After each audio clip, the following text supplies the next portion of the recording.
Bonjour tout le monde, c'est Hugo Claire.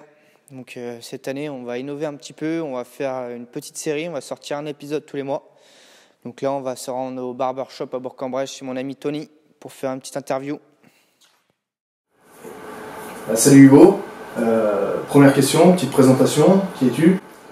Hugo Claire, j'habite Césaria, un petit village à côté de Bourg-en-Bresse. J'ai 23 ans et je suis passionné de moto depuis mon jeune âge. Deuxième question, est-ce que tu as un petit surnom? Ouais, alors j'ai un surnom qui sort un petit peu de l'ordinaire, c'est Pépito. Alors le pourquoi du comment, voilà, une soirée on est allé faire un petit foot en salle avec des amis et il y en a un qui m'a appelé Pépito parce que je courais un petit peu de partout, ça a marqué tout le monde et du coup sur les paddocks, même de partout on m'appelle Pépito. Voilà. Ça marche. Autre question, comment as-tu commencé la moto? Un dimanche après-midi, avec mon père, on est allé voir une course à côté de chez moi, d'une voisine qui roulait en moto.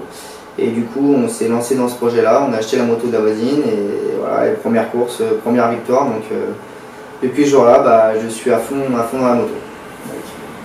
Après, tu nous parles un petit peu de ton palmarès? Donc j'ai commencé à l'âge de 15 ans, 2009. Première année de moto en trophée mal aussi, j'ai fini deuxième. Avec pas mal de victoires, pas mal de chutes aussi. L'année d'après, je suis passé en Coupe de France pour Mosport en 125. Pareil, un petit peu de galère, mais bon, c'était quand même des bonnes années. Et après, j'ai attaqué le 600, donc le 600 pour Mosport, où j'ai une grosse blessure en 2011 qui m'a fait un petit peu arrêter ma saison. Et j'ai repris après en 2012 en Superbike où j'ai fait vice-champion trophée Pirelli.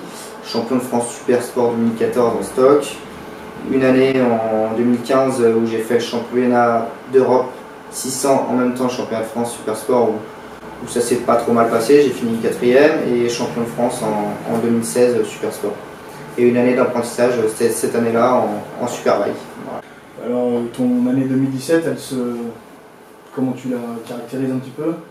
Pas trop mal, on a eu des victoires, on a été vice-champion du monde en endurance, donc on a fait deuxième aux 24 heures du Mans, on a gagné à Oschersleben, donc c'était pas trop mal, on perd le titre pour un petit point, donc voilà, c'est un petit peu le négatif de la saison 2017, mais dans l'ensemble c'était pas trop mal pour un apprentissage en ligne.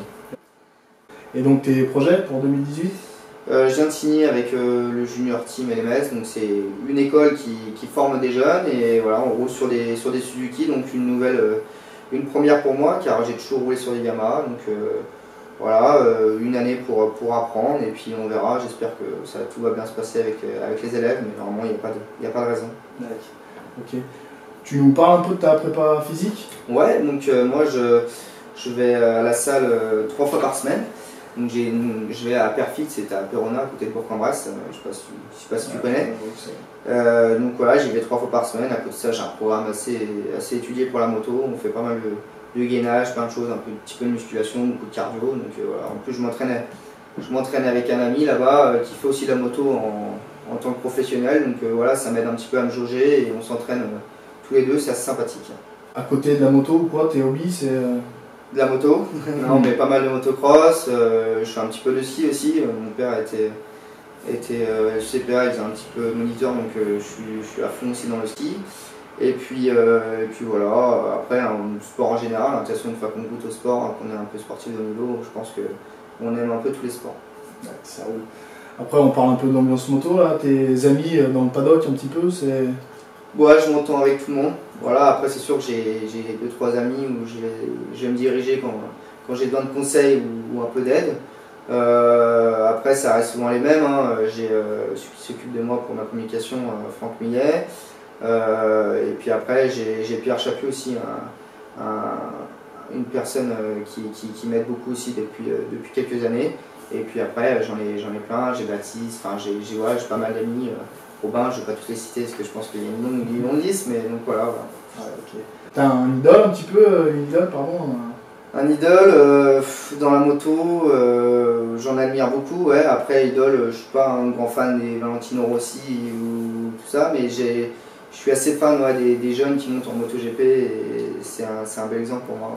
Les Maverick Viñales ou des Alex Rins ou un Johan Zarco par exemple, mais ouais, ceux-là, je les admire pas mal.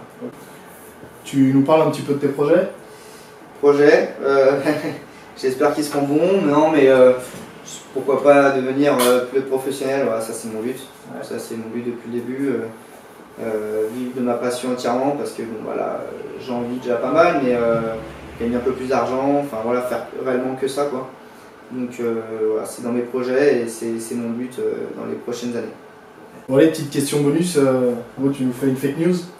Bah, c'est sur le point d'être signé, mais je devrais remplacer Jonas Folger en MotoGP dans l'équipe Tech 3. Voilà. C'est en discussion.